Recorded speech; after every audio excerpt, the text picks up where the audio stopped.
Hello everyone, a brief video today about the crowns of Germany, Burgundy and Italy, and especially the Imperial crown, how these kingdoms were connected in forming what we know in fact as the Holy Roman Empire. So it's a video on the Renovatio Imperii from one side, but also, a bit, about political and even strategic realization how this came to be. Because one said, why wouldn't, the Western Frankish Kingdom become the center of the Holy Roman Empire, right? Why is that started from Germany to connect Burgundy and Italy and to retain fundamentally the right on such crowns, right? And why, was in fact that German kings as kings of Italy claimed always, up to the modern age, the international right to imperial crowning, right? So these are all big questions. I created a playlist recently about the Renovatio Imperii that, I must say, it's a very fascinating topic that we always circle around in a way, but didn't really make too many videos about. Part of the reason being that, let's say, there are some ideas I have. But the first one, of course, revolves around properly the concept of imperium in a religious military sense, and the fact that this has been fundamentally stripped away from modern secular historiography. That is to say, we study things of how they happen, not much why they happen, right? Or making the indeed very difficult effort of understanding what they saw things at the time, right? I think the cognitive leap mistake also that we make is thinking, this like a movie, right? We have in our mind all these names of sovereigns doing stuff in the past, and we think they did it for some reasons that we don't even understand or know. We think that they were fundamentally more stupid than us or less capable than us. They didn't understand things that we know better. In any case, we don't even try, right? We have been habituated by structuralist historiography to say, okay, well, it happened because of some broader impersonal reasons connected to, random factors that are derived from the structural dynamics of the system, right? And that had to be like that or didn't have to be like that. And this is naturally the deterministic, materialistic, and in part relativistic, or fully relativistic view of history. That in part is important because, of course, again, as we will see, even the distances are important. You know that for me, geopolitics, not just for me, geopolitics does not exist. It's not a morally or scientifically acceptable concept. But there is some considerations regarding also, in fact, the pre-existing political and social reality of these kingdoms that naturally brought things to be more or less possible in a certain sense. But aside from the degree of unpredictability that is always there, that then as today doesn't make us really know what is going to happen, even on the medium run, internationally, right, there is properly an intention and some motivating factors, value systems, morals, and properly moral forces that have a deep meaning and a deep logic, and also a big deal of reason. As Clausewitzians, we know that whether we like it or not, we're prone to accept it or not, the governments actually represent the most rational element of the rest of the community. So if you complain too much about your government, you may want to look around yourself if you are, an enlightened person who gets things right, but realizing that if the average is the one that it is, really the government is sitting there just because somebody allows it in the first place, not because the government in itself has any person for that matter has any capacity to impose an idea, just even against the threat of annihilation, right?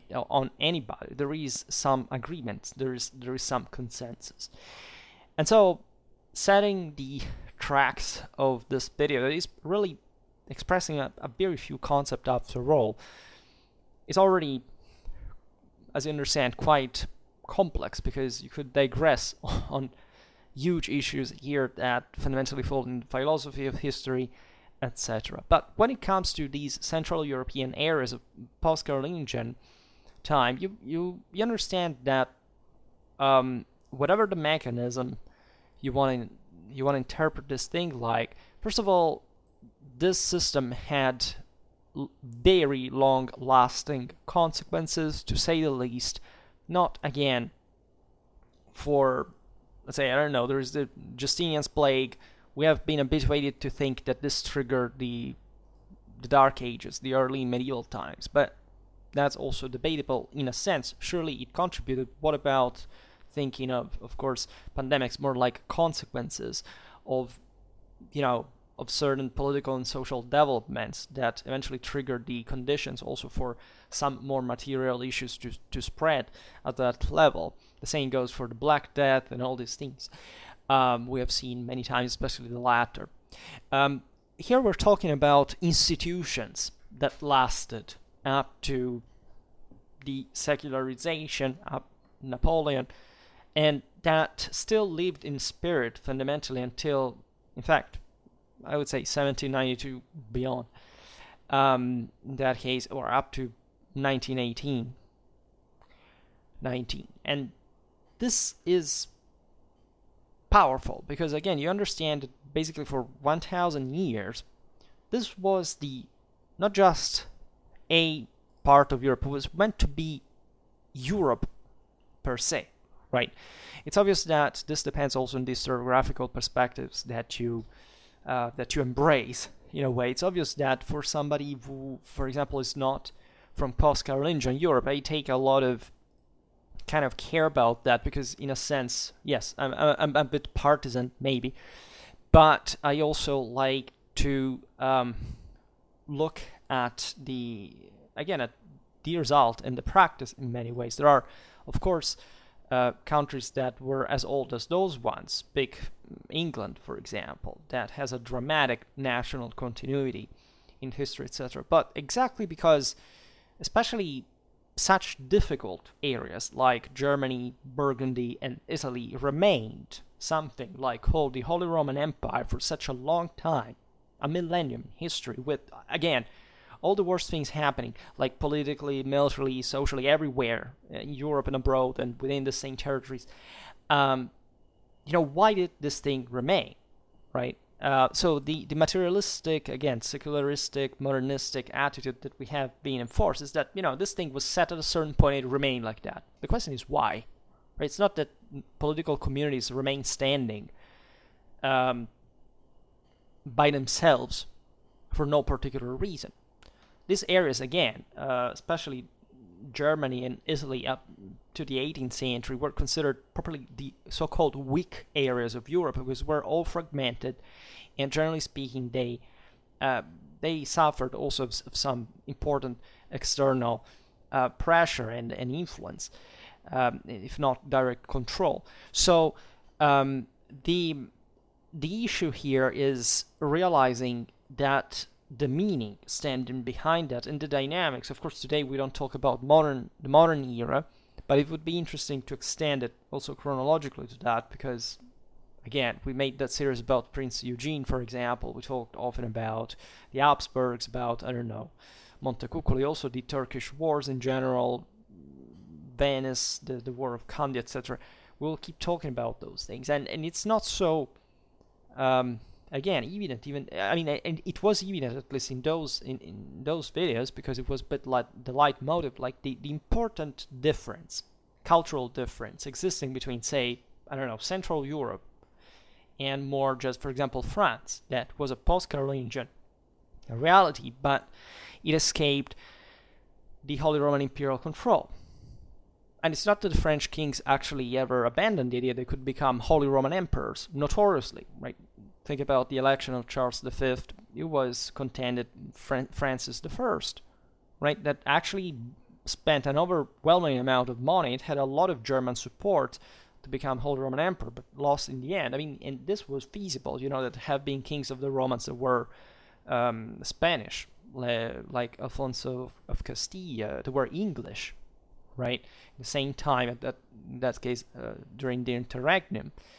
So the Holy Roman Empire is not just German, say, or Italian. There is this chunk of Burgundy, for example. There is Bohemia.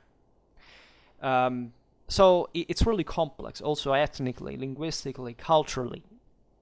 And there are many, say, differences between properly within the same land, even in and especially after the, well, since the beginning, of course, even in the post-Carolingian kingdoms per se, but also increasing because of the loss of universal values, especially from the crisis of the 14th century, where, as you know, properly there is a distancing between the politically between the German crowning and the Italian crowning, right? But it still remained.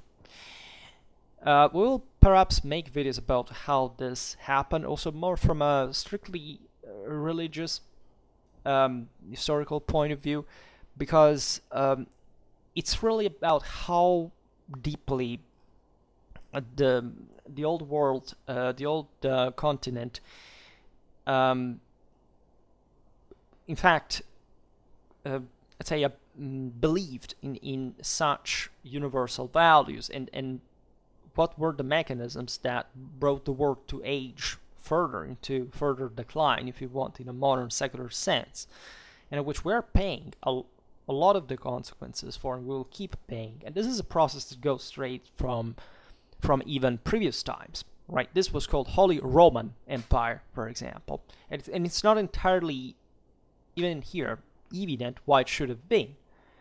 As you know, there was a lot of, some think of abracadabras, like kind of how the West resumed its own Roman Empire, but in part we will talk about this too, because recently, as you know, given it had an astonishing success, I made a video about the issue of Romanity of the Byzantine Empire, etc. Not because, as you know, I've ever thought that they weren't Roman, but because I think there is an important historical perspective there that, for example, still misses in popular culture the reasons of the Romanity of the Western Empire, which are not the legalistic and in fact kind of emptied, spiritually wise, instances of Constantinople that would have conflicted dramatically with the ancient, the archaic Roman concept of imperium, that paradoxically the Germans were dramatically closer to. Even still at the time Charlemagne was crowned in Rome, and that arguably made in fact the Latin Germanic part, of course, also of the Slavic world, let's say, participating again and injecting in a dramatic amount of that older universal spirit that you can even see in Western art, in Gothic, in the reevaluation of the God Lord, and the the hero, the man kind of being able to elevate himself to the heights of God. And we perhaps make a video about that too. It's mostly pertaining to history of art, but it's again still essentially religious military history. So a lot of things in mind. And also, that on Schwerpunkt I made lots of videos on this, and I created, as you can expect, yet another playlist on that, which is the so-called post-Carolingian world. I also made another one actually on the Latin Germanic world to stress a bit better what we mean by that and why the Romano-Germanic identity is important, etc. Exactly because of the meaning of the imperium. You would be surprised of that, right? This is not, again, we have been habituated to think, because it's Latin Germanic, because there was this kind of multicultural stuff, where on one side you had the Germans, and the Romans from the other side, kind of blended. And no, that was about what those governments managed to do, even with the same concept of imperium, and even with this interesting relation with the spiritual power embodied by the church that was, for example, unknown to the East. And many say, well, that ruined the things because the papal monarchy was a kind of an antagonist to the Imperium, but any neuropsychologist will tell you that there can't be a maturity, a development without an antagonist. That couples, that men and women are antagonists, and for the in the exchange, the negotiations, and improvement, and the effort and the sacrifice that must be done to elevate someone into something greater, right? And that's why that's where the concept of sacred has been abandoned, because we have rejected the fact that there is something holy, for example, in the union of marriage, in a sense, and the marriage of the church and of the empire is there something that you see in very different ways, for example, from the Greek Orthodox world, where the church is fundamentally under the emperor, and the emperor can put to death patriarchs, can send exarchs to kill the pope, etc. And that actually happened. And it happened with a lot of other issues, including heresies that this, rough, uncultivated Latin Germanic world didn't actually fall into, for example, at the same time at all.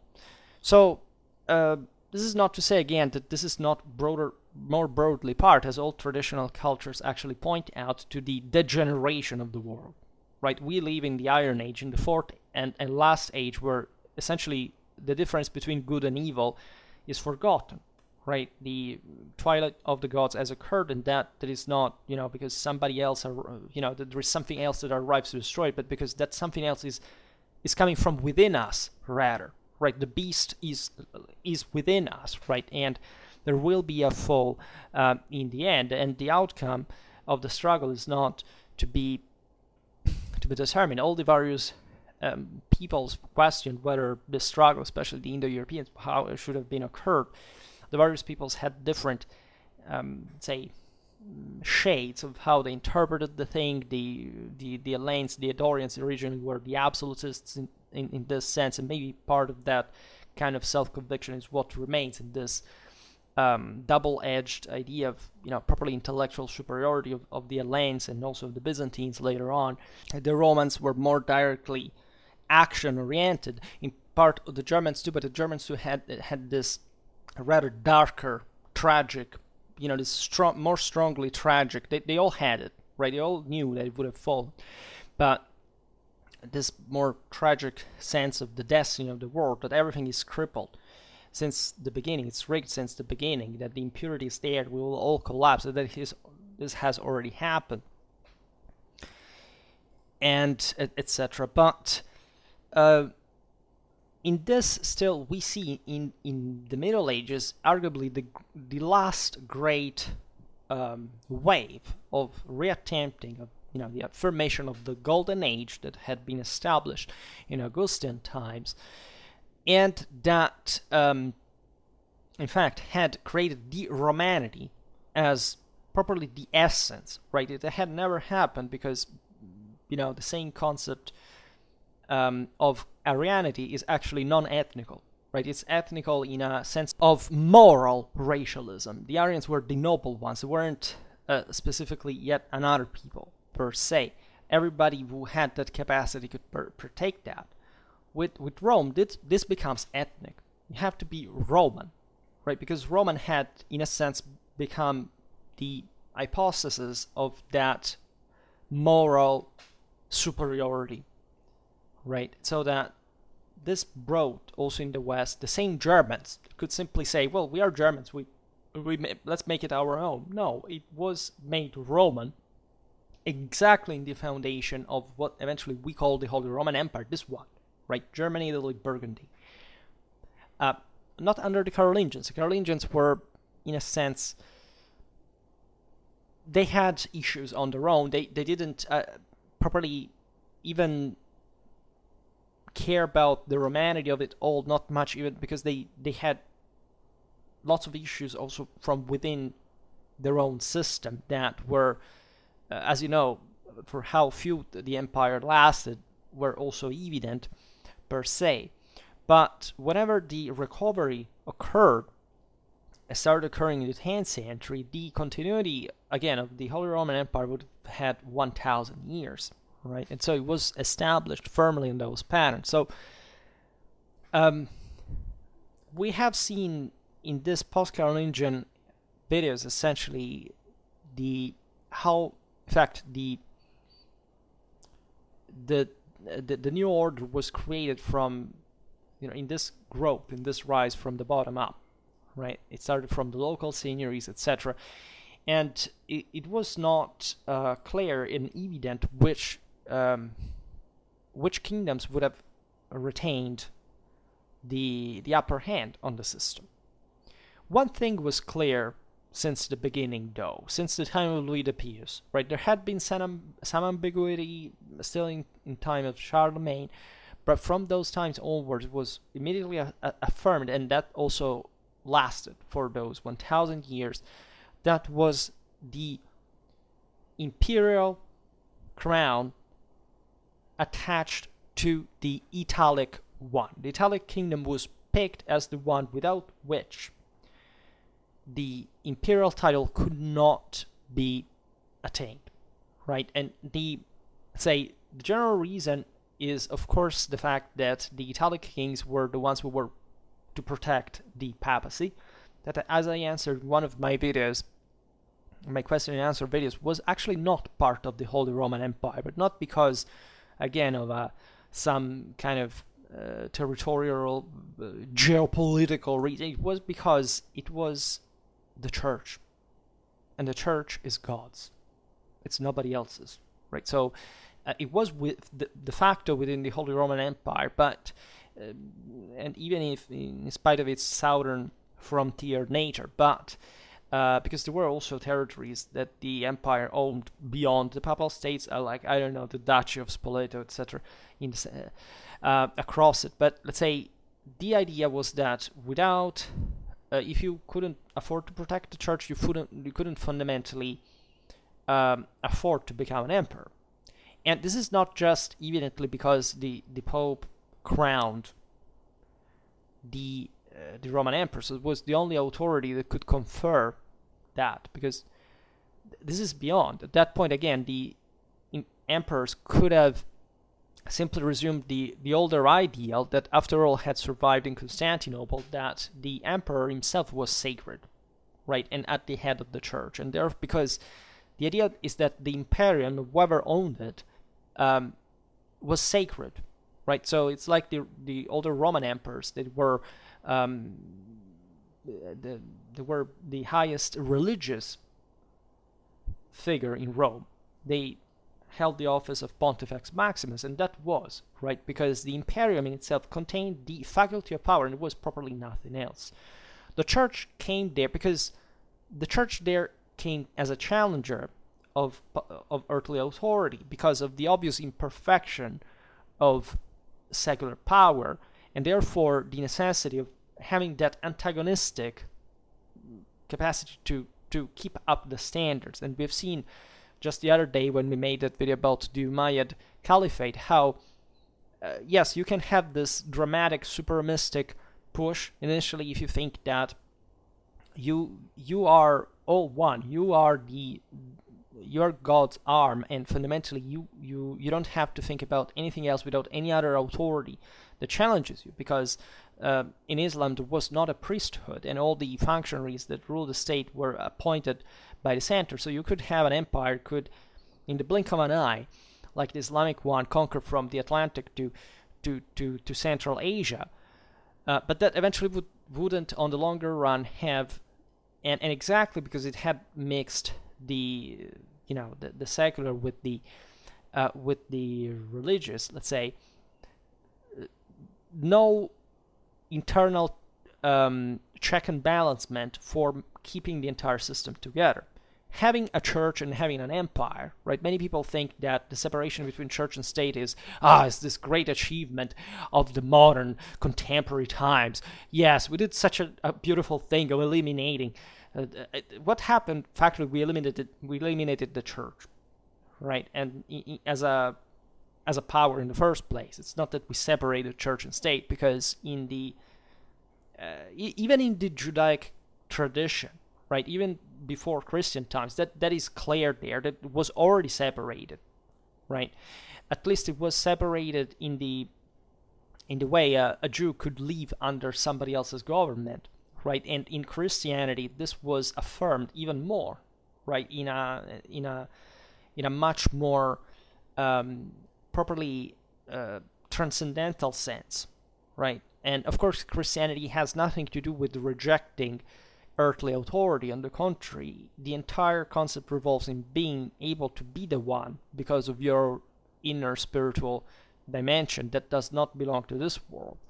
So that challenge posed by the church was indeed a way of saying, you want to be emperors, you have to gain also the church support. And the struggle, as you know, went on for a long time, but nobody ever thought that church and empire should take out each other. They fought to reduce at the minimum, idealistically, each other's influence, also with extremely ferocious means. But the two institutions were never disconfessing each other because they realized traditionally and culturally and civilizationally that there can't be one without the other. And it was already pre-existing in Western Christendom. This is the issue. In Constantinople, the emperor was Sebastocrator, right? He ruled, again, over the church because he was sacred himself. In the West, this concept is, first of all, it doesn't exist as such, but even when it does, it's incredibly more sophisticated because the purity of the spiritual dimension is always differentiated detached from the earthly one. Even in those who effectively own the Imperium, right? Because the idea is that you cannot save yourself alone, right? And this is true also, of course, in Orthodoxy, but this was transferred in a political institutional fashion, right? You can't make it alone, which is, an idea that some have interpreted as this kind of Judeo-Christian Semitic thing coming to pollute the great super mystic Indo-European superpower idea. Well, it does only if you want to see it like that. What that actually means is that you can't make it alone because it's the force that derives from the world itself that you're going to rule from, right? So it goes far beyond what you want to be a hero, you want to be perfect, you want to transfigure yourself without mediation of anything. Well, good luck, right? I don't know anybody who has transfigured in holy war to become a god, right? And that's what the entire point also of Christianity, incarnation, resurrection. So that pinch also of chthonic dimension that tells you that it's there not to bring you down, but for telling you, look, because it always goes from towards the top. Christianity embraced the entire military, glory, struggle-oriented holy war idea because it's the essence of humanity, of any possible human value without which nothing exists. But it also tells you, remember, that also, it seems that nobody kind of quite achieves that, and try to do it if you can, because that's at the end of the day, your own existential condition. Can you do it? Prove it, right? And you will be rewarded. And it turns out nobody can save, in fact, oneself by oneself, but trying is what seems to be worth the effort, right? So without that antagonism, without that challenge, without that struggle with God that Israel embodies, you can't quite have that. And incidentally, Israel, as you know, the Old Testament is a dramatically, brutally militaristic thing that in fact the Carolingians and the Germans embraced wholeheartedly because it fully fit their own bloodthirsty cultural background that effectively were the only thing that they mastered at the top, right, and through which they managed, in fact, to take over Europe. And that was beginning to be mitigated instead by this other more Mediterranean, Pelagian, Roman administrative style-like dimension that the Pope, right, as a Roman legacy as well, embodied and began to, affirm itself spiritually, by the way, without any enforcement, because, the Roman Church, as we've seen, was just, a lesser state, earthly wise, but spiritually speaking, already by the 6th century, basically the entire Western Christendom, with perhaps the exception of Visigothic Spain, that wanted to be a bit on its own, emulating Constantinople with its ecumenic councils, of Toledo, escape was part of, right, from the Anglo-Saxons. The alliance with the Franks is very, very, very, very old, right? The connection between the Gallic Church, the Roman Church, has always been dramatically close ever since Merovingian times.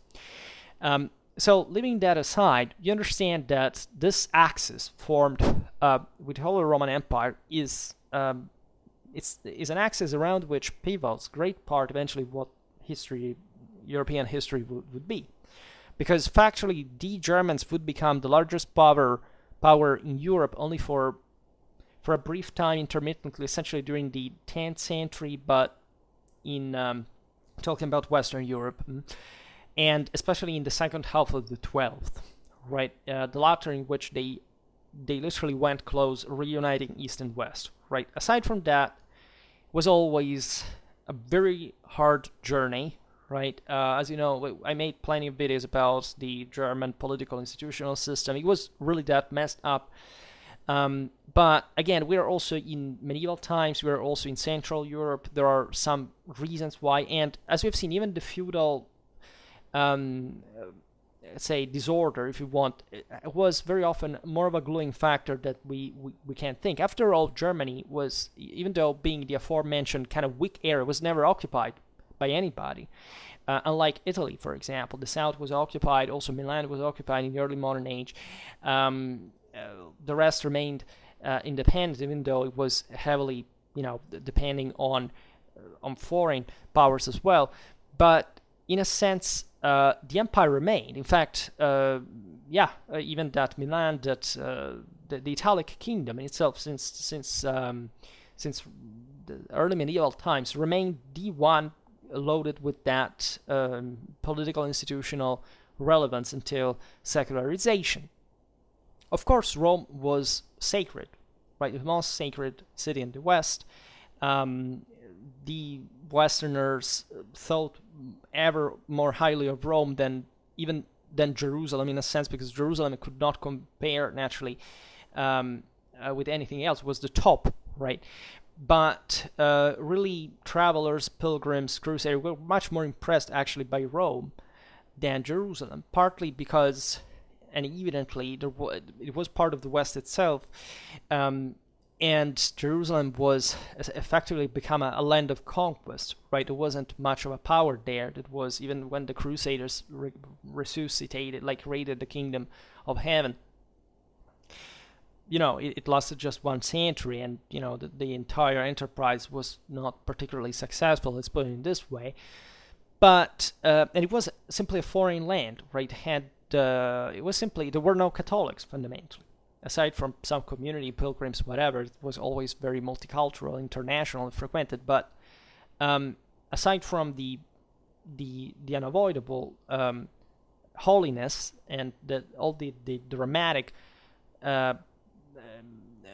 magnitudinal importance and meaning and symbolism of the same earthly Jerusalem itself, because that's eventually where it would substantiate itself.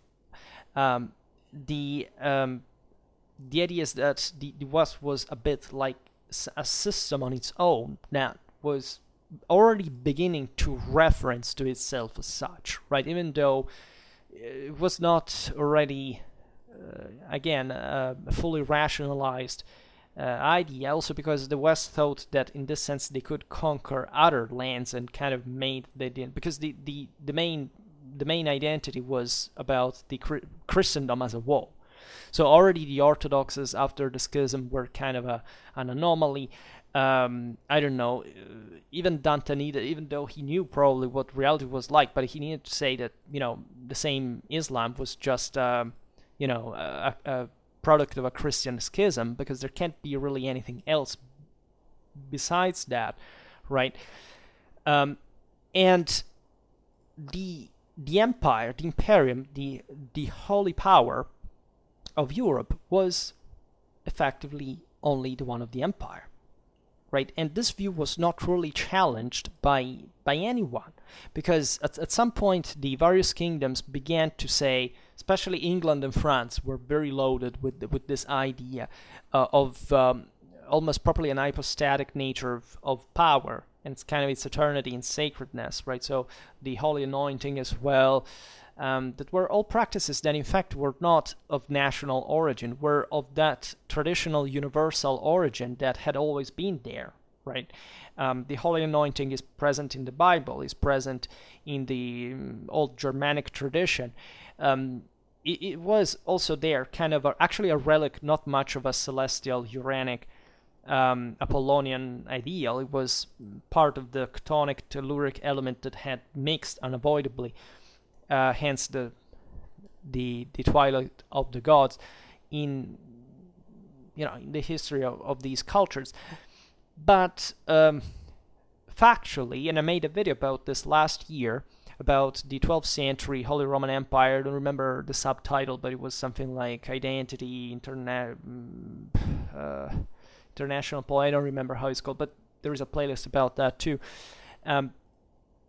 Was still recognized as such. It was the Imperial, and it suscitated kind of some perplexities, because there already kind of some national perception of saying, but why do the Germans think the empire's theirs, right?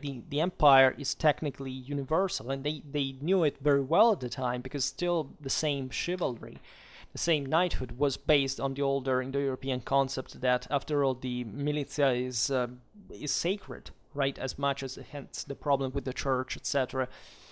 And we will come back on that topic at some point. And so, power is legitimate when people have it. This is what the older order was about. The stronger had the right to rule on the weaker, because effectively it was this judicial duel. Gods decides who wins. In medieval battles, it's not tactics, leadership, whatever organization that wins.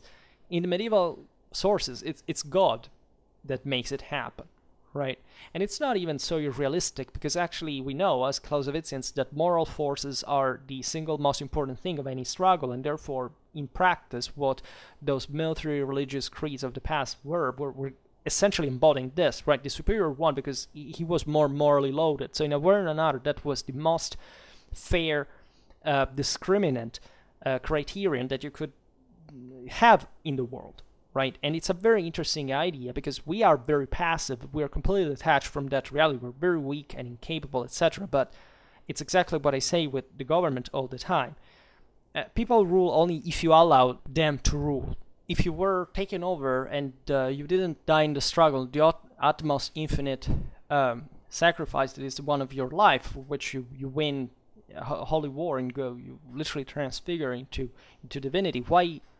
What are you complaining about, right? How much did you value your freedom in that sense, right? We always find the compromise and become ever more passive, ever weaker, etc. So this was the same idea, and it was perceived at the time, because we were at the time already in the Fourth Age, so the world knew that things had messed up, right? That relation with the sacred that had existed in the ancient world already in the Middle Ages fundamentally is not there, right? Again, especially the northern peoples, the Germanics broadly meant, the Normans brought in that kind of moral force, more from the north, but it was not enough to eventually attritionally, it had an enormous impact. It reinformed the entire Westernness in itself, but still, it was already an older time, and still these peoples kind of,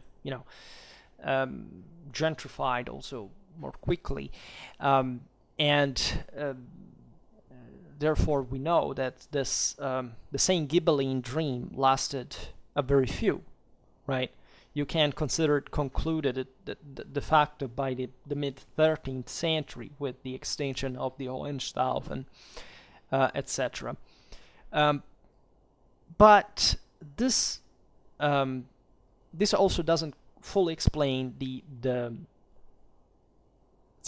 country story, right? It partly does, because if you think about Eastern Francia, that was the least developed of the post-Carolingian kingdoms. Like Germany was really, first of all, properly created at the time. Like not before the 9th century that just in some abbeys like the one of Lourdes or St. Gallen that some monk comes up with the idea of a Teutonic kingdom. Now, up to that point, those were just, some different peoples fundamentally that had, a common Germanic background, but were also something else compared to the other. Were divided. Germany was covered in massive forests, swamps. Still, it was just beginning to put together that kind of capacity that eventually would bring it to lead in not quite the entire Europe, but still achieving a dramatic feat and earning that crown.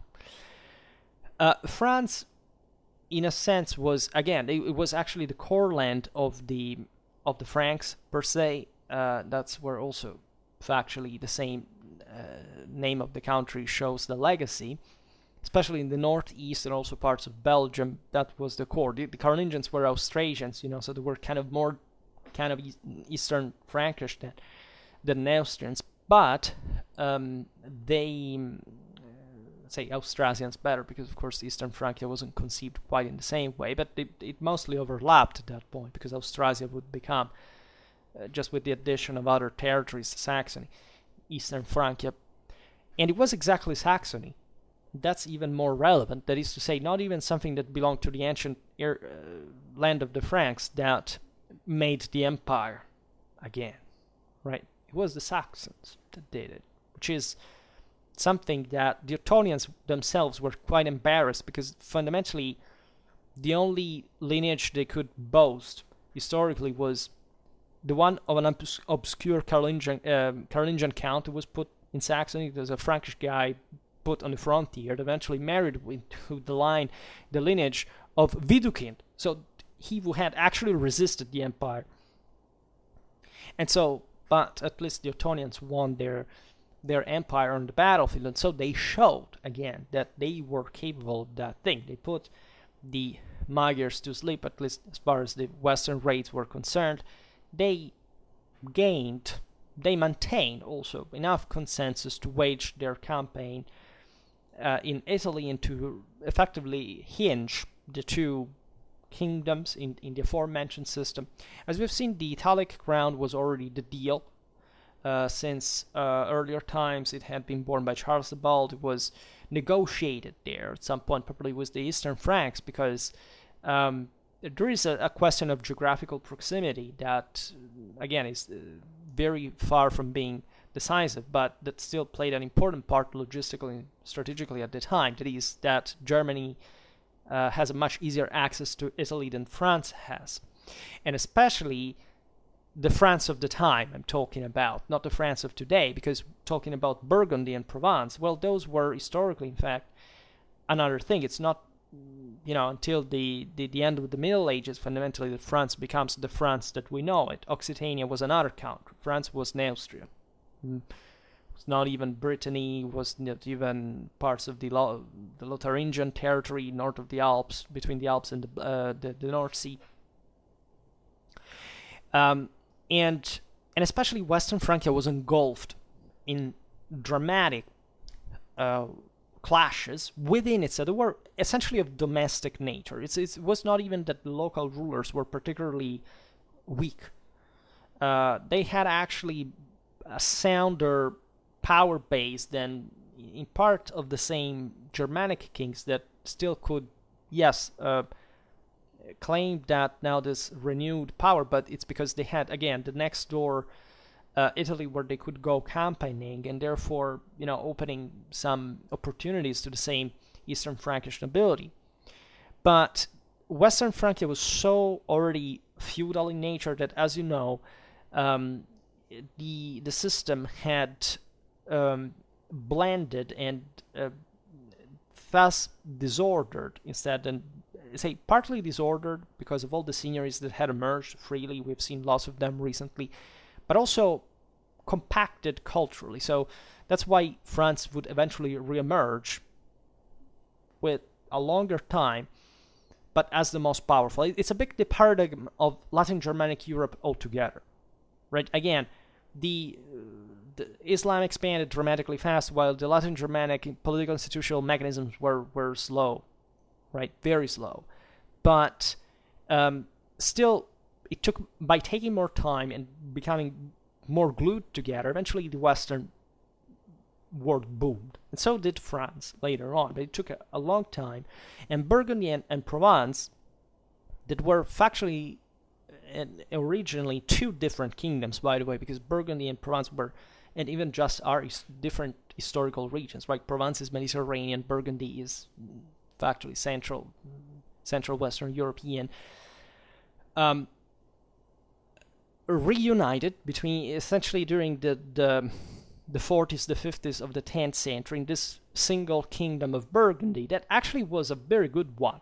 Right, it seemed at the beginning that Burgundy had, in fact, much more of a shot than the Western Frankish kingdom as a future one, right?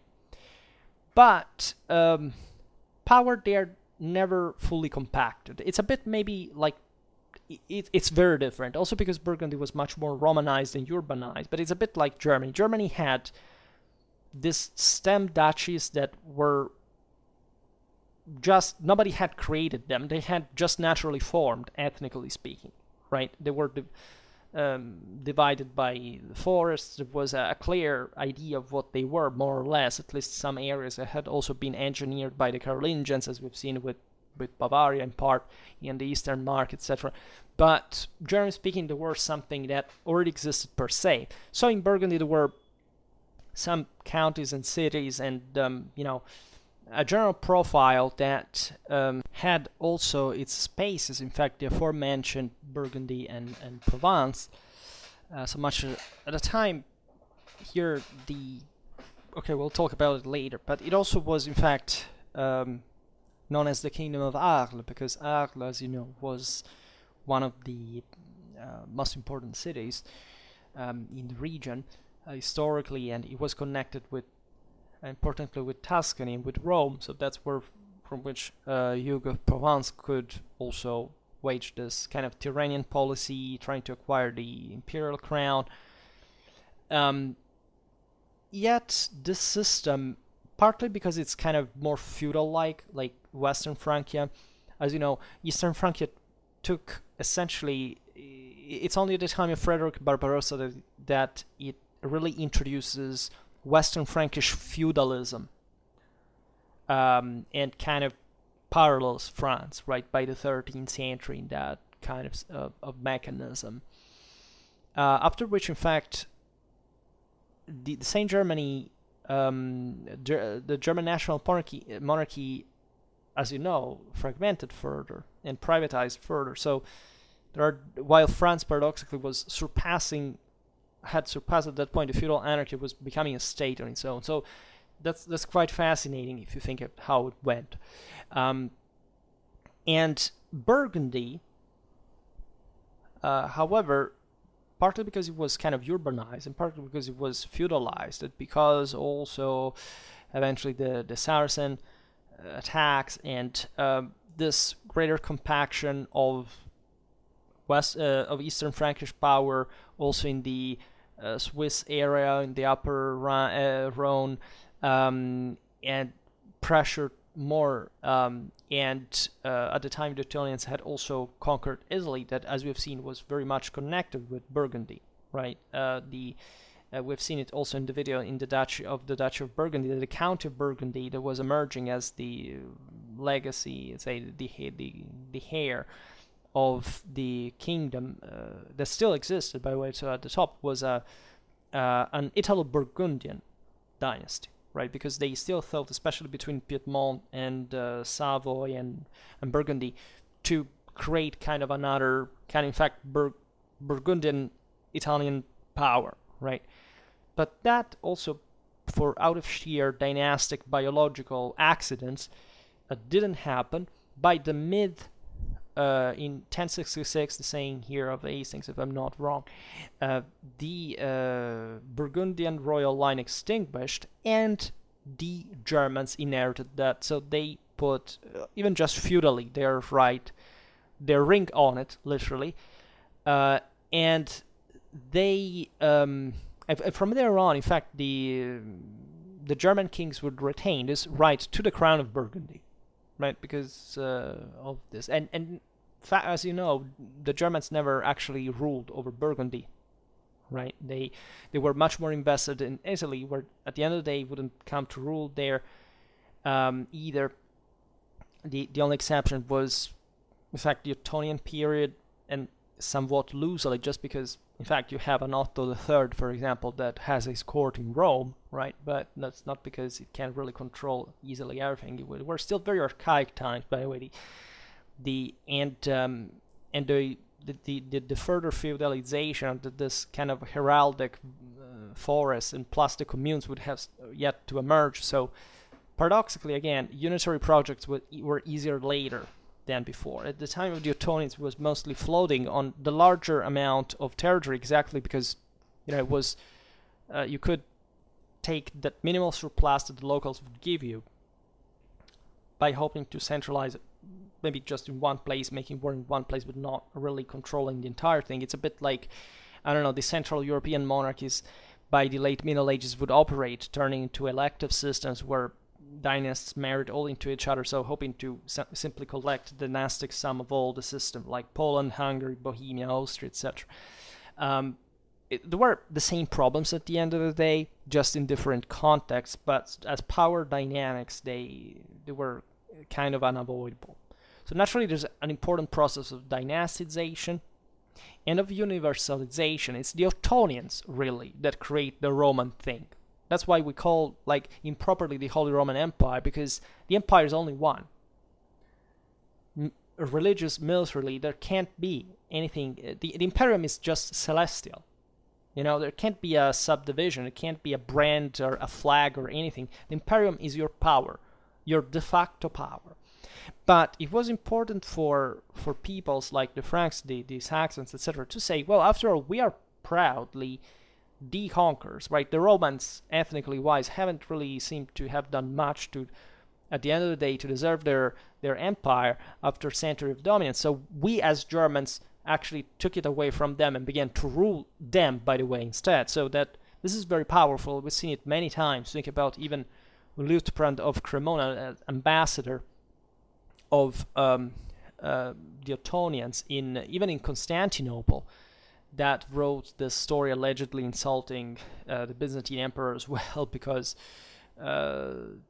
he accused his sovereigns not to be Roman, and he answered, but yes, because we are Germans, but we have Roman power because Romans were inferior to us and we conquered it. An interesting thing is that Liutprand is a Roman himself, right? He speaks a Romance language. He's essentially an Italian, but as a Longobards, right, as a kingdom of the Longobards properly, that is the Italic Kingdom, also of the Carolingian time, he said, we are, right, those who have eventually ruled over the previous system. So you understand how the Imperium passes also in this kind of cultural perceptions, because in that sense, the Byzantines were those who could claim, again, Romanity, but not quite in the same way, according to the Westerners, as they would, because they thought themselves to be superior, right? And of course, it was an enormous rivalry between the two. And the other day, when I made that video about, in fact, the Romanity of the Byzantines, etc., there was an interesting comment that said something like, it's also, as Westerners, we were bitches because we invented the whole Byzantine thing to say that the Greeks were somewhat effeminated and weak. But don't think that at the time the Byzantines had anything more flattery towards the West. And you would be surprised by how much in the West, still because of this kind of Byzantine revival, we are doing nothing but repeating those stupid Enlightenment self-hating ideas of the Westerners being barbarians, while Constantinople was, I don't know, the third millennium civilization. In comparison, it wasn't really like that, right? We were pretty much on the same levels at this time, and the Westerners by the 12th had really already gone beyond in practice. And it's no coincidence, even in that aforementioned imperial logic, that the Westerners conquered Constantinople, for that matter, because if that's the empire, why did it fall, right? Same goes for us. Why did we come to those stupid Enlightenment ideas by rejecting entirely tradition, universal values, etc.?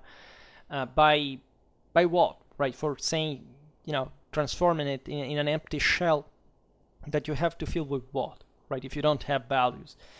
Not that the Enlightenment doesn't have its own good sides, but again, we failed morals while boosting science, which is good, the latter, but not the first one is really not. They should progress in parallel instead. From a couple of centuries, science went up. Very good, excellent, great. We solved a lot of problems with that. We must continue that because knowledge is the same sap of the Imperium. But morally, we haven't made any effort to be responsible. So that's also without which the Imperium cannot work, right? And it's always a matter of balance, right? It's not just that you are underperforming. There is also somebody else that is out there, maybe is even doing worse than you. So it's always relative, but making too much relativism makes you adapt to standards that are lower than the ones you can attain, which is something that in the High Middle Ages they didn't think at all. Speaking of the Italic Kingdom, instead, this, as you know, didn't even have a monarchic development, but it had still a more interesting fate than the Burgundian one, because first of all, again, it remained always the one to which the imperial crown was attached. So without that, you couldn't have an empire in the first place. But secondly, it remained a kingdom, whereas by the 13th century, the Burgundian Kingdom also kind of evaporated. This is kind of weird because, yes, there was Lotharingia, for example, that evaporated too, but that had never been a kingdom. That was just a patchwork of territories between Eastern and Western Francia. Burgundy had a monarchic tradition. It had even a stattal tradition, and it also had an important thing going on. Also, Italy was actually filled with other powers that could compete with royal ones, as the Lombard League proved, and keeping essentially the Germans out later on, whereas Burgundy, again, didn't really go on by itself. And can this be explained maybe in the loathed materialistic terms, in a sense? I don't know. If you really look at the geography of it, you see the Western Frankish Kingdom is the Seine. The Eastern Frankish Kingdom is fundamentally the Rhine and partially the Danube as well, especially at the beginning. It was really Bavaria, Regensburg, the capital. Burgundy has the Rhone, but it seems to be a bit more compressed spatially because it has mountains that do not really... The Rhone Valley is very rich, dramatically urbanized, etc. But it's blocked with the Saracen raids, and again, it's somewhat small.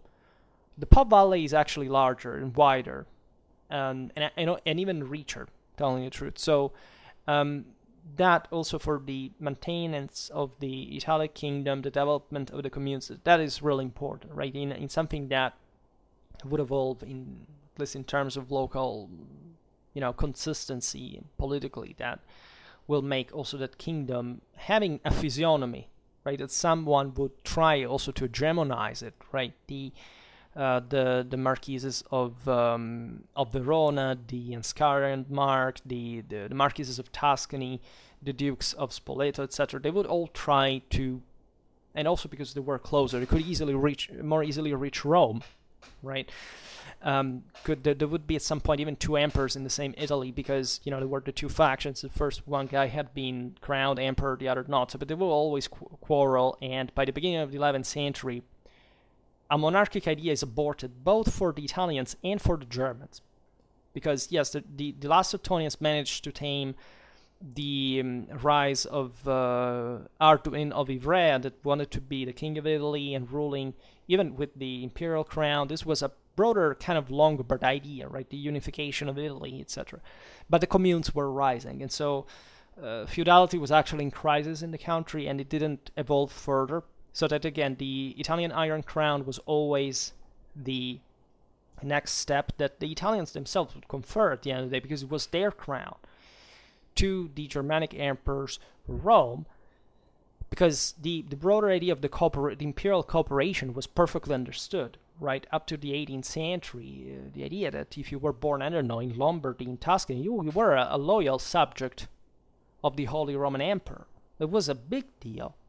Well, you see, the 19th century revolutions, the nationalism, communism, all these collectivistic depravities have come to erase any glimpse of traditional value, of what the universal idea of absolute sacrifice and power have been diluted, right? I don't know really what traditionalists think that doing when they scream they want, nationalism. You're just fragmenting the world further. You're just contributing to its destruction, to the fall, to the resuming of the beast, making it always smaller and narrower and stupider when you can rule the world, which is the greatest thing you can ever imagine, right? Try to do that. Then you will be powerful, not just like being an idiot who thinks in the 21st century that, you can make your nation's interest by, detaching it from the rest of the world, right? Complete alienation, just collectivism and cultural underdevelopment can bring to this. It's the same recipe for socialism and communism at the end of the day, because nationalism is just the first step in a collectivistic sense. There was a reason, however, why, also to conclude the video, Italy was maintained since the beginning in this high regard. Essentially, as we have explained very often, the Longobards had created a functional state. When the Carolingians arrived in Italy, it was a bit like when, the Hohenstaufen arrived in Italy 300 years later. They were amazed. The sources, the councilors, the biographers say that. The fact that, the Transalpine rulers were dramatically impressed by how the thing worked there, politically, statally, administratively, juridically. Frederick Barbarossa is the same one that, subsidizes further the Bolognese jurists because they were reviving Roman law, and the aforementioned Caesaro-Papistic idea, right, of Byzantine stamp that the emperors in the West wanted to use to subdue the church, that they wouldn't manage to do, by the way. The Carolingians had a high opinion also of the Longobards, because as we've explained countless times, they were of all the Romano-Germanic kingdoms the most Germanic politically and institutionally, because it had never compromised with the idea of being a Roman offshoot of some sort, but also the most Roman, culturally, linguistically, and evidently. And it was also closer to Rome. It somewhat had this brilliant administration, especially exercise of justice, high levels of literacy, monetary economy kind of being more sensible. So this axis, France-Italy, could in theory work either, right? Could have actually been it was the only other alternative to the German-Italian thing. But as we've seen, France disintegrated earlier than Germany, albeit being more advanced, right? So this tells you also how important politics concretely is really made. That Charles the Bold factually had his own the Bald, had his own crown as the last of the Carolingian kids, let's say the children of Louis the Pious, lived a lot for the time, but seeing his power disgregating, an era ending, right? Then you have Charles III that reunites namely, but factually when the system is already collapsed, as the last Carolingian in male line. He had won his crown in northern Italy when the troops of the Eastern Frankish king had also come there and said, what the hell do we do? That could have turned in military history one of the largest bloodsheds in Carolingian history, even maybe the largest one, even more than Fontenoy.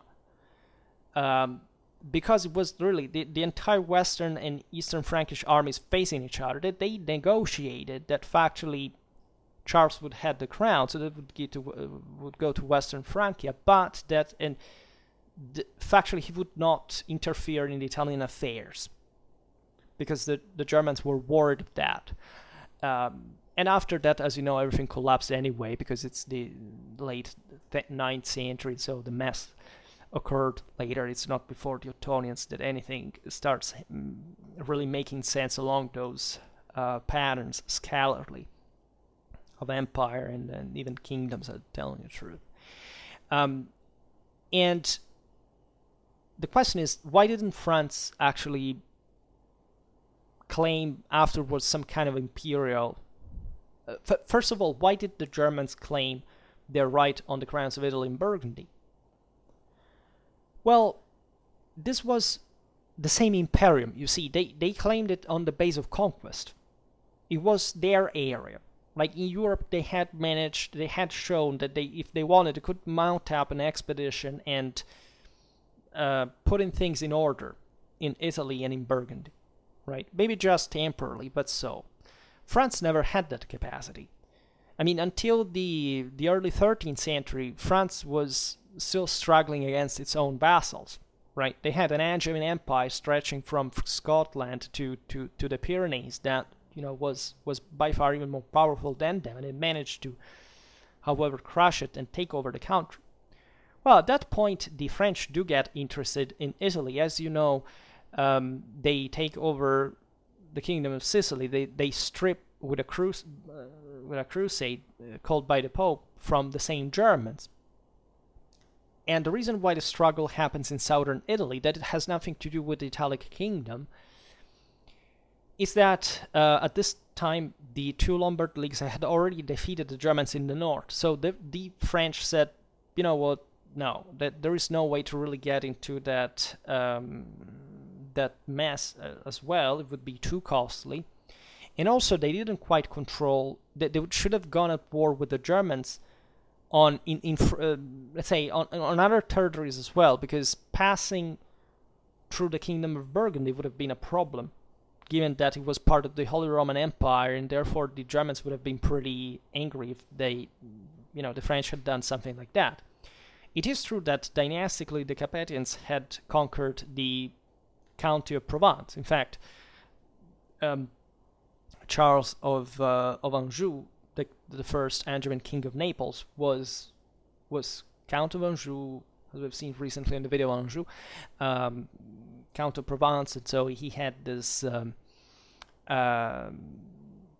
launching platform on the Mediterranean to also mount up the Sicilian expedition, which was it was a big deal logistically for the time. But in fact, only a power like France, I mean, he was, as you know, brother Louis IX. So we are talking properly about the peak of French power in medieval times, and in Europe as the largest power at that point, could achieve that. Right, Sicily also was a very functional kingdom at the time, but it had nothing to do with the Holy Roman Empire, right? So France didn't. France, in a sense, understood that as long as it was powerful on its own, didn't need to complicate things further by bothering the Germans, right?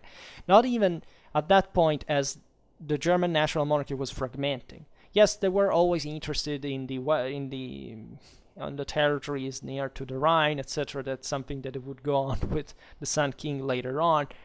And it's only at the end of the Middle Ages that France, coming out of the 100 Years' War and centralized, becoming, again, the strongest state in Europe, France has always this backs and forths, right?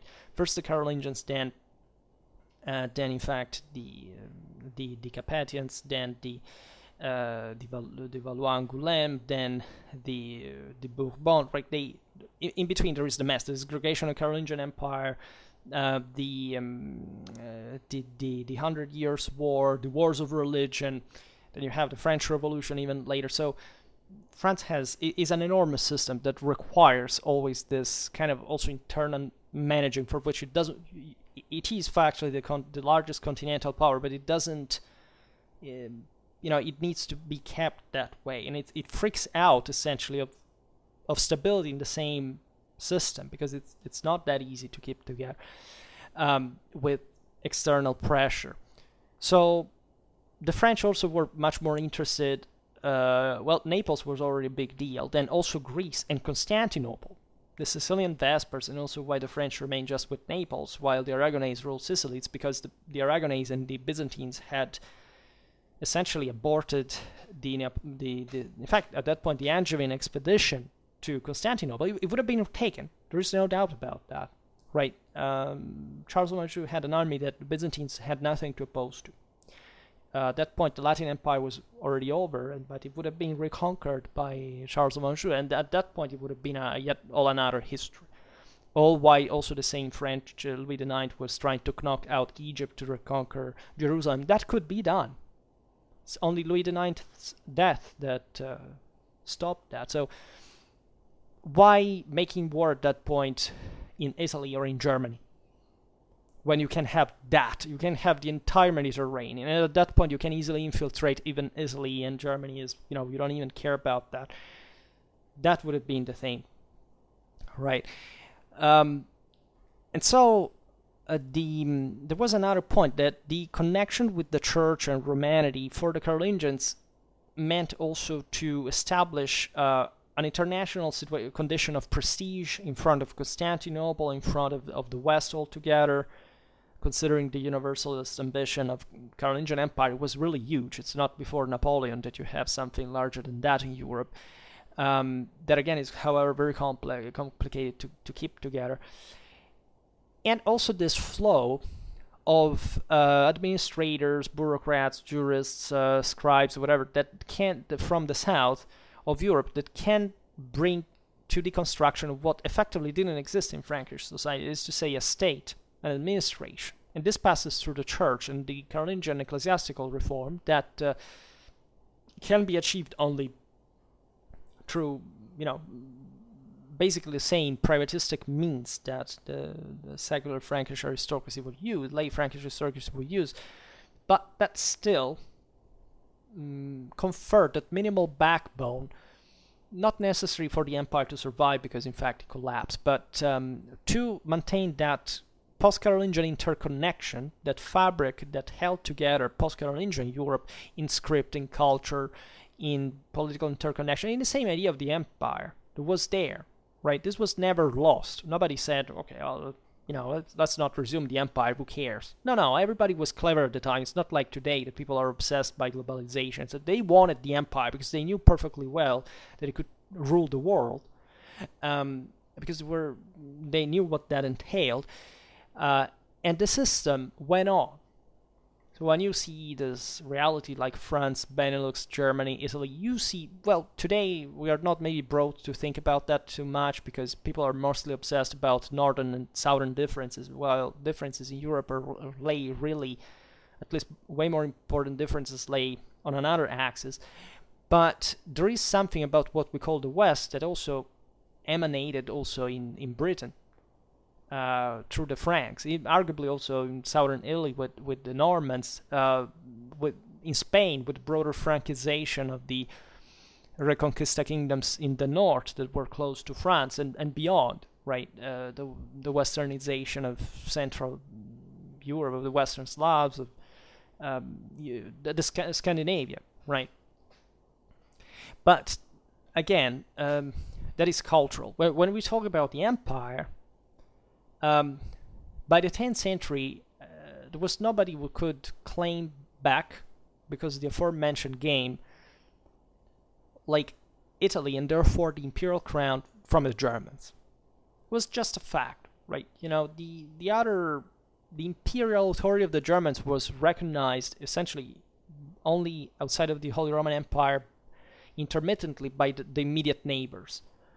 Right, Poland, Denmark, even England at some point, but for interest in that case, were wary of the fact that, that those were the emperors. They would salute them as such. They would have to keep the idea of the empire in a way, even though some of these peoples came really from different backgrounds. They didn't give a damn about that specific empire, because they contested, in fact, its own limitations by the ecumenic standards that instead a universal empire has to be. And so also the mockery that has been done during the Enlightenment of the Holy Roman Empire, saying, it was not holy, it was not Roman, it was not an empire. Well, it's easy to talk when you come from a completely secularized, modernized background that doesn't understand anything about those times anymore. But it was in a sense true at that time as well, because again, why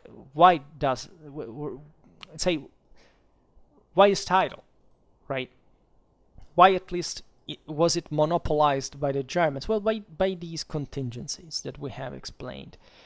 And the Germans were capable of maintaining the system in a way or another, right? They still affirmed themselves with an enormous pride. That was their national identity, right? The Germans called themselves Romans by the 13th century, by the 12th century. They are Romans. I mean, there is such a huge pride in Romanity that was brought by the Ottonians, right, with some trouble, because at the time, I don't know, Otto II's biographer, Widukind, says, we are Saxons, why would we have to name our empire as Roman? Well, because Romanity had achieved the universal empire, and that empire didn't. And plus, it was competing with an empire that was claiming to be the real Roman one, and it wouldn't recognize Romanity to somebody else because it said we are just the true heirs, and in order to be Roman emperors, you can't just be that. But the point is that they were, in a sense, forgetting that the Imperium was, of course, of those who deserved that, which is also what the Romans believed, because they believed it themselves. They would have it themselves, like the same Carolingians had believed that, like the same Saxons believed that, because again, it was a traditional idea. It was much more alive in the West, after all, in practice than in principle in the East. It had turned into a legalistic thing. Like, you can have a Roman Empire only if there is another Roman Empire that delegates and whatever. But what about, being a Roman Empire re-emerging from those who can't hold it together? And again, by the second half of the 12th century, the Germanic and the Byzantine Empire fundamentally equate themselves in magnitude of power in Europe and in Mediterranean. So, good struggle, also considering that the Pope in Rome, that is properly the highest spiritual figure in the West, says that, yes, from Rome, that you are a Roman emperor. And again, you may disagree all you like, but again, an archaic Roman would have respected the Imperium for what it was in terms of who had it, right? They might have thought that, yes, they were the people that had chosen that, but who are, in this sense, those people? The Romans were the ones who would extend their own Romanity to all the world, and they succeeded in doing it. And therefore, also in the West, you can argue that even if the Germans had come to rule, that sense of Romano-Germanic commission, of power taken over from the Romans, but still in lands that were essentially Romance, right? Like the core Carolingian Empire spoke Romance. Even the Carolingians spoke Germanic, and that would remain the Western Frankish court until the 10th century, probably. They ruled on a largely Romance empire, right? And not much of a Germanic one.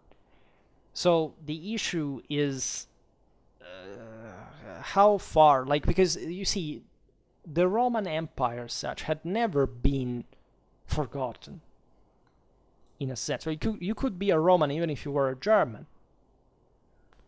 And this is what Liutprand of Cremona was saying to the Byzantine Emperor, that wouldn't want to understand that, right? In other words, there had never been an end of the Roman Empire, as we know. In the West, like even when the Germans take over, they didn't they didn't come saying, okay, the Roman Empire doesn't exist anymore. If anything, internationally had to recognize that still the largest power in Europe by the 6th century was the Roman Empire, that the lands that they had occupied, they factually had belonged to it. So there was never a solemn declaration here, no Romans, no more. Being a Roman also was at that point becoming a matter of kind of law. It was becoming an ethnic thing. But in terms of the universality, the universal nature power, of politics and its institutions, let's say that the the the dilution of in part of the same Germanic identity into some kind of Roman compromise had occurred in part in Spain, in part in the same goal. Maybe not in Lombard Italy, as we were saying before. Maybe much less, if not imperceptibly, in fact, in Anglo-Saxon England. But by the 10th century, you have still Anglo-Saxon kings that styled themselves as not even as imperatores, but as basileioi. Believe me, right? That in Anglo-Saxon England, they would use a Greek term because that was the one that was used in Constantinople, and we all know by the 10th century during the Viking era how close also Northern Europe was to Constantinople. So you see, if we interpret history from the sense of modern nationalities that of course have nothing to do with that sense of universal sacredness, we will always fall in the sense, okay, the Germans arrived, so it's like another nation, there are Germans that have nothing to do with the previous nation that is Roman, right? This concept does not exist in those times, because the idea is that people rule because they are free, and and public authorities are there not much to enforce statally their own control, but just to make people obey out of the sheer example that they offer of charisma, of authority, of rationality, of clarity, of superiority, of discipline, of order. Right, that's the mindset. So, as you understand, just because the empire was called Roman, and even the same Ottonians adopt that title, also for other issues such as the fact that, I don't know, that there had been a Byzantine marriage, that Otto III was half Greek and all that stuff. But because the world had aged. So in a sense, there was an idea of Westernness that was taking form along the pattern of Romanity, which is, again, effectively what lasted up to the end of the 18th century, the beginning of the 19th, right? And with a lot of legacy, even think about the Austro-Hungarian Empire was ideally still, the Holy Roman Empire didn't exist anymore, but they kind of thought that. They had their own imperial ego. Right, think about Prussia, was the same. Even Russia, from an Orthodox perspective, those contemporary state empires that still believed in that kind of universal legacy. Naturally, they had aged pretty badly, telling the truth, especially by the 19th century,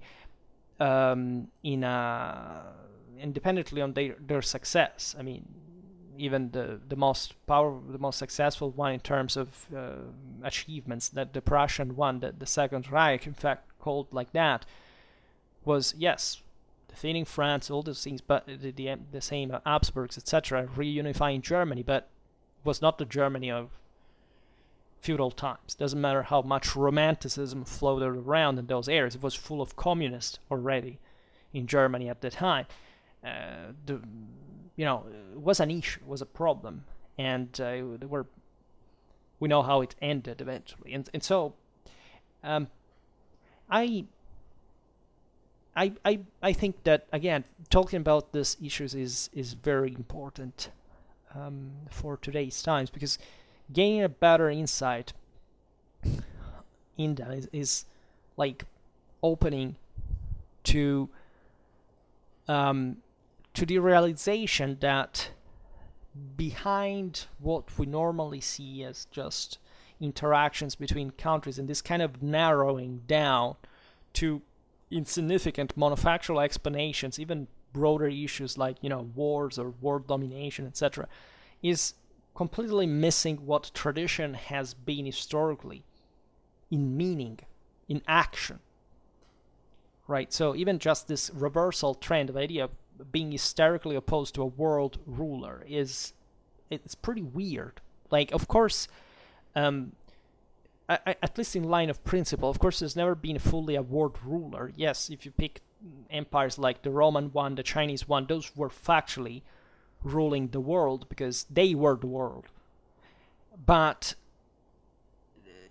today what you appreciate is that we have simply given up even the idea that there can be such a great superiority, that in order to achieve that, we are hopelessly thinking, in fact, in geopolitical terms, as if there were areas, spheres of influence that just basically embodied the limitation of a power for the proposal that it can offer to humanity.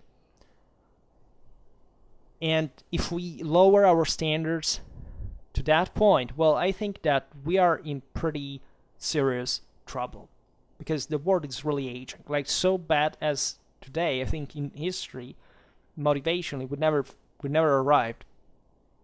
And the ancients were right. They were right. They were pretty damn right. All right. Well, I will keep my. I will continue making my rambles on this topic, because it's becoming the next hot one. I have plenty of videos that I can make, probably on history of religions and the ones of Indo-European legacy and other stuff that are connected to this one. So, but again, if you ever come across on a history book this thing of, let's study why, I don't know, the German, Burgundian, and Italic crowns were patched together to become the Holy Roman Empire. Well, think about it in these terms, maybe, if I could give you an better idea of them. Because I, again, think that it's really the single most important thing that we should look about that. Not just the date per se, the places themselves, but where this thing came from, and why it was not just a random act of something. Right, but it had a meaning that should be recovered. All right, for today, stop it here. So I just hope that you enjoyed this video. If you did, please share it. Otherwise, leave a like or subscribe to my channel if you're interested in my upcoming content. And for now, I thank you heartily for listening to me. I wish you a nice time, and see you next time.